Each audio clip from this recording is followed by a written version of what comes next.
Assalamualaikum warahmatullahi wabarakatuh. Innal hamdalillah nahmaduhu wa nasta'inu wa nastaghfiruh wa na'udzu billahi min syururi anfusina wa min sayyiati a'malina may yahdihillahu fala mudhilla lahu wa may yudhlil fala hadiyalah. Amma ba'du. Alhamdulillah pada kesempatan hari ini Pak Farik akan mengisi cerita inspirasi pagi kepada anak-anak MTS Surya Buana atau dikenal dengan Madsa Surba. Baik, pada kesempatan hari ini Pak Farik akan menyampaikan tentang kuda yang bertobat ya. Tentang kuda yang bertobat. Baik, ada satu ulama di zaman tabi'in yakni Al-Mubarak ya. Al-Mubarak ini adalah ulama yang cukup besar pada waktu itu. Pada waktu bersamaan di pagi hari beliau berjalan-jalan di pasar. Kemudian beliau menemui satu pedagang di mana pedagang ini penjual kuda ya. Ketika pedagang ini menyampaikan bahwa kuda yang dia bawa ini adalah harganya 40 dirham. Karena dengan harga 40 dirham ini Al-Mubarak yakni ulama yang besar itu menganggap bahwa kuda ini murah. Ini sangat murah sekali ini kudanya karena harganya cuma 40 dirham. Tapi apa yang disampaikan oleh tukang penjual tadi, wahai ustadz atau wahai ulama, bahwa kuda yang saya jual ini ada kelemahannya. Jadi kelemahannya yang pertama, kuda yang saya jual ini satu, dia tidak bisa berlari ya caranya. Ketika hendak dibawa perang, dia itu tidak bisa berlari. Sehingga dia mudah sekali ditangkap atau mudah sekali ketangkap.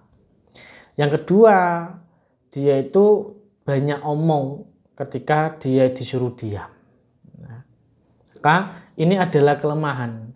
Maka pada saat itulah ulama Al-Mubarak ini menganggap kalau begitu berarti kuda ini mahal karena tidak bisa berpacu.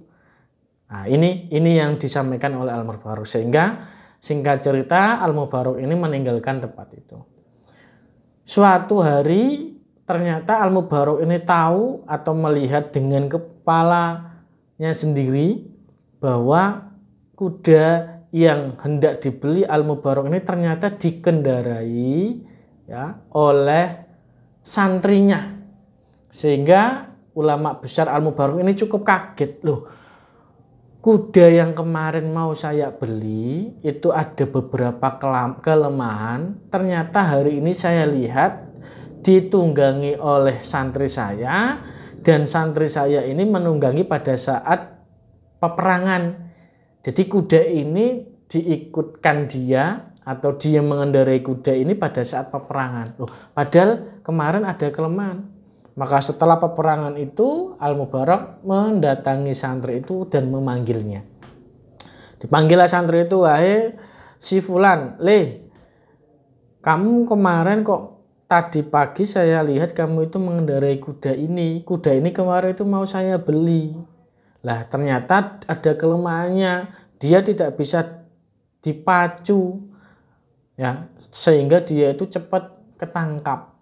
Nah, kamu kok bisa tadi itu? Nah, singkat cerita, si santri ini menyampaikan, wahai ustadz, apa yang panjenengan sampaikan itu memang betul, bahwa kuda ini ada kelemahan sebagaimana penjual tadi itu menyampaikan kelemahannya seperti ustadz sampaikan kepada saya. Maka pada waktu itu saya membeli dan saya tunggangi pada saat itu juga sama persis dengan apa yang disampaikan oleh penjual itu. Maka setelah itu saya sampaikan kepada kuda tadi, wahai kuda, saya ini banyak dosa kepada Allah dan saya bertobat kepada Allah. Maka ketika saya kendarai ini, saya beli kamu ini, maka saya minta kamu juga bertobat kepada Allah.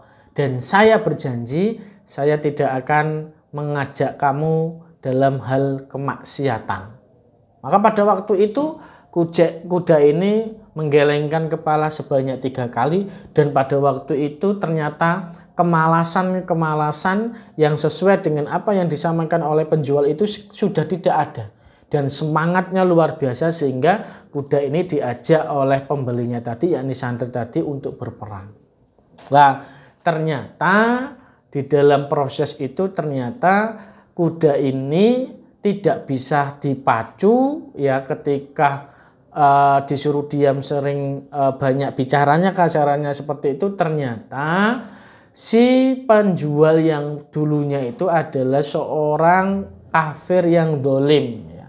Dolim terhadap kudanya, sehingga kudanya ini merasa sakit hati dan tidak senang terhadap majikannya. Maka di saat itulah ketika dikendarai oleh majikannya itu, dia tidak mau dipacu, tidak mau lari kasarannya. Nah, ini yang menyebabkan kuda ini merasa malas kasarannya. Dan setelah itu ketika sudah dibeli oleh santri, dia bertobat. Ini hal yang perlu Pak Farid sampaikan, bahwa apa ceritanya, bahwa semuanya tidak terlepas dari kemaksiatan, maka perlu kita bertobat kepada Allah. Itu yang pertama. Yang kedua apa? Yang kedua adalah walaupun penjual tadi itu berkata seorang kafir, orang yang tidak Islam, walaupun dia tidak Islam itu, tetapi ketika dia berdagang begitu jujurnya ya. Ini hal yang penting buat kita, walaupun dia itu non muslim, tapi kita harus belajar bagaimana dia itu juga jujur. Ini yang harus kita perhatikan. Maka dua inti dari cerita kuda bertobat ini adalah ketika kita itu tidak suka dengan orang, bukan berarti kita itu justru malah menyelakai, tetapi kita harus menghormati dan sebagainya. Demikian yang perlu Pak Farid sampaikan. Terima kasih. Assalamualaikum warahmatullahi wabarakatuh.